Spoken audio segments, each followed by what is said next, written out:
If you're experiencing login failure issues in Red Dead Redemption 2, specifically error code 2026, follow these steps to troubleshoot and resolve the problem. Step 1. Check server status. Before making any changes, verify if the game servers are down. You can check the official Rockstar Games website or social media channels for any announcements regarding server maintenance or outages. Step 2. Restart your game. Sometimes, simply restarting the game can resolve login issues.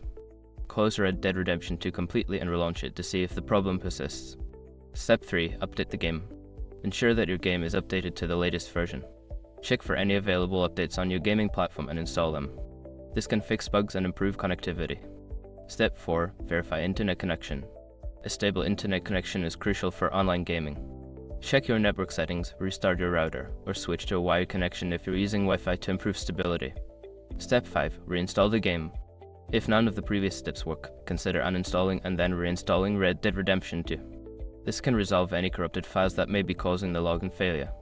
By following these steps, you should be able to resolve the login failure issue and get back to enjoying your game.